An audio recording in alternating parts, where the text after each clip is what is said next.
ஓம் ஸ்ரீ பிரித்யங்கரா தேவியே போற்றி போற்றி. நல்லதே நினைப்போம், நல்லதே நடக்கும். சக்தி பிரித்யங்கரா குழந்தைகளுக்கு இந்த தாயின் ஆசீர்வாதம் என்றுமே முழுமையாக கிடைக்கட்டும். என் அன்பு பிள்ளையே, உன்னுடைய குலதெய்வத்தின் உடல் இன்று அனலாக எரிகிறது. அதற்கு என்ன காரணமாக இருக்க முடியும்? என் தங்கமே, உன்னுடைய வாழ்க்கையில் உனக்கு ஏதேனும் தீங்கு நேர்ந்திருந்தால் மட்டும்தான் உன்னுடைய தாயானவளின் உடல் அனலாக எரியும். அப்படிதான் இன்றும் இந்த தாயானவளின் உடல் அனலாக எரிந்து கொண்டிருக்கிறது. உன்னுடைய வாழ்க்கையில் உனக்கு மிகப்பெரிய ஒரு விஷயத்தை ஒருவர் செய்து விட்டார். இப்படியெல்லாம் மனிதர்களால் மனிதர்களுக்கு செய்வதை கண்டுதான் உன் தாயானவள் எனக்கு மனதில் மிகுந்த மனவேதனை அடைந்து விட்டது. இன்று என் குழந்தையே, இந்த தாய் அதற்கான தீர்வினையும் கொண்டு வந்திருக்கின்றேன். அம்மா, எல்லாவற்றையும் வேடிக்கை பார்த்து கொண்டிருக்கின்றாயா? நீ வேடிக்கை பார்த்துவிட்டு என்னிடம் வந்து இப்படியெல்லாம் உன் வாழ்க்கையில் நடக்கிறது என்று மட்டும் சொல்கின்றாய் என்று என் பிள்ளை நீ நினைக்கலாம். என் தங்கமே, அம்மா எதையுமே வேடிக்கை பார்க்கவில்லை. நான் முதலில் அவர்களின் செயல்களை பார்க்கும் பொழுது அத்தனை கடினமானதாக இல்லை. அவர்கள் ஏதோ உன்னை பழிவாங்க வேண்டும் என்று நினைக்கிறார்கள். அதற்காக ஏதேனும் விஷயங்களை செய்வார்கள் என்று நினைத்து கொண்டிருந்தேன். அப்பொழுதுதான் உன் தாயானவள் நான் உணர்ந்து கொண்டேன்.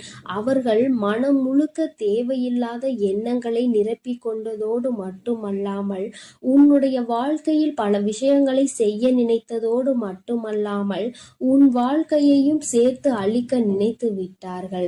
அழிப்பது என்பது அத்தனை சாதாரணமாக அல்ல. உன்னை மட்டும் அல்லாமல் உன்னுடைய குடும்பத்தில் உள்ளவர்களையும் சேர்த்து அல்லவா அழிக்க துணிந்து விட்டார்கள். என் தங்கமே, அவர்கள் அதற்காக எடுத்துக்கொண்ட முயற்சிகள் ஏராளம். தேவையில்லாத பலரை அவர்கள் இதற்காக தொடர்பு கொண்டு எப்படி இருக்க வேண்டும் என்று பேசிக் கொண்டிருந்தார்கள். அவர்கள் நினைத்தது போலதான் உன்னுடைய வாழ்க்கையில் சில சம்பவங்கள் நடந்தது. என் தங்கமே, அப்படியானால் இவையெல்லாம் இவர்கள் செய்த காரியம்தானா என்று நீ நினைக்கின்றாய் அல்லவா?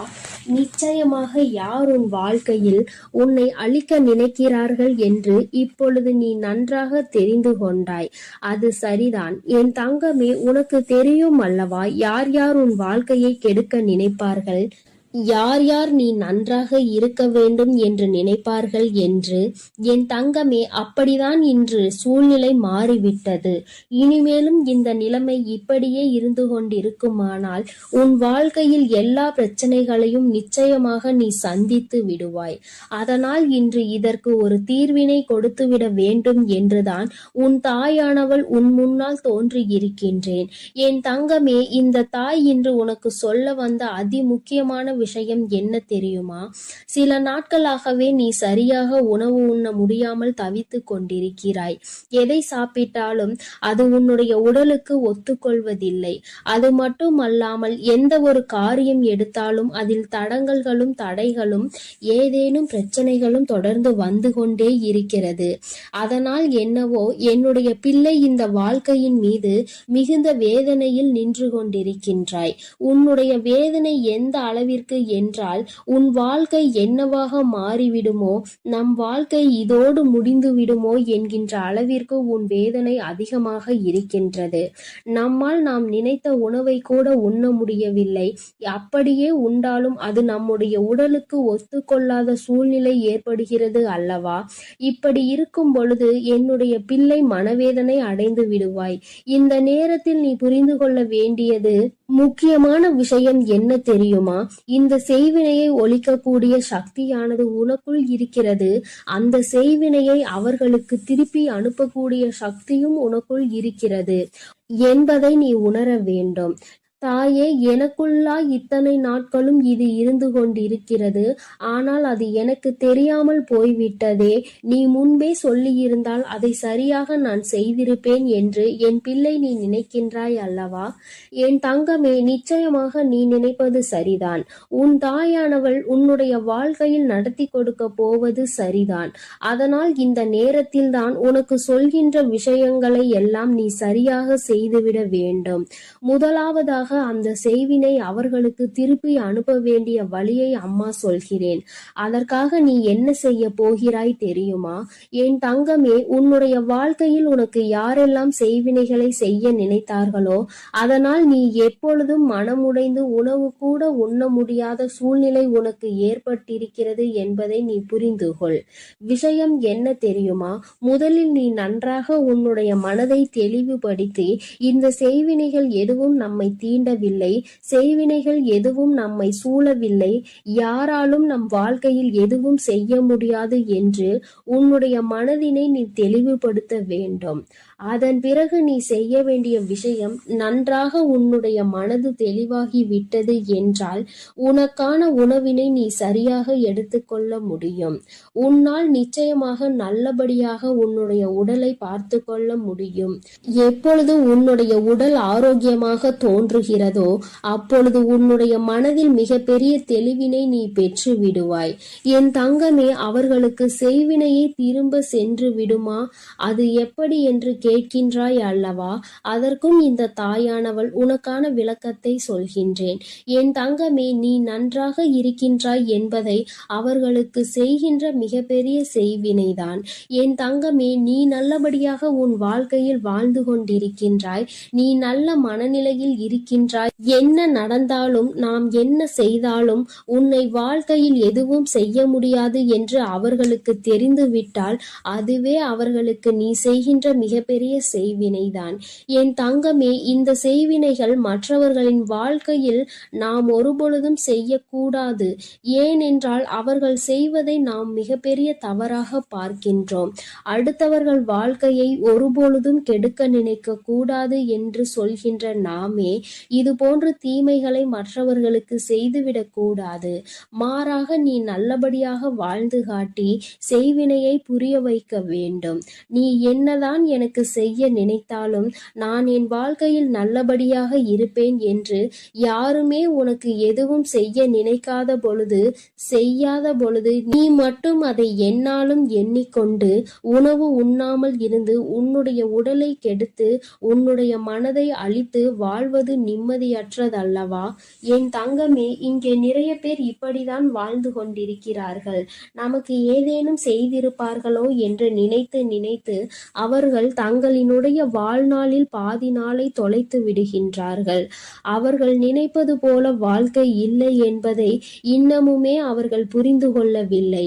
என் தங்கமே, என்றுமே உன்னுடைய வாழ்க்கையில் யாரும் எந்த செய்வினைகளையும் செய்துவிட முடியாது. அதற்கு மாறாக என் குழந்தை, நீ உன்னுடைய எண்ணங்களால் இல்லாத செய்வினையை இருப்பதாக மாற்றிவிடாதே. இந்த விஷயத்தில் நீ தெளிவாக உனக்கு காவலாக நிற்பது உன் தாயானவள் நான் என்பதை நீ மறந்து விடாதே. உன்னுடைய இல்லத்தில் நான் இருக்கும் பொழுது என்னை மீறி எதுவும் நடந்து விடாது என்பதை நீ தெளிவாக புரிந்து கொண்டாலே போதும். எந்த கஷ்டங்களும் உன்னை நெருங்காது. இனி ஏனோ உன்னுடைய வாழ்க்கையில் இருக்கின்ற பிரச்சனைகள் எல்லாம் நீ உனக்கு நல்லது நடக்கப் போகிறது என்பதை மனதார நம்பிவிட்டாலே போதும். எல்லாவற்றிலும் இருந்து உன்னை மீட்டெடுத்து கொண்டு வருகின்ற சக்தி உன் தாயானவள் எனக்கு இருக்கிறது என்பதை நீ புரிந்து கொண்டாலே போதும். இனியும் உனக்கு எந்த துன்பங்கள் வந்துவிட்டாலும் அம்மா உன்னை நான் பாதுகாக்கிறேன். நான் உனக்கு எல்லா விஷயங்களிலும் இருந்து நிச்சயமாக விடுதலை கொடுப்பேன்.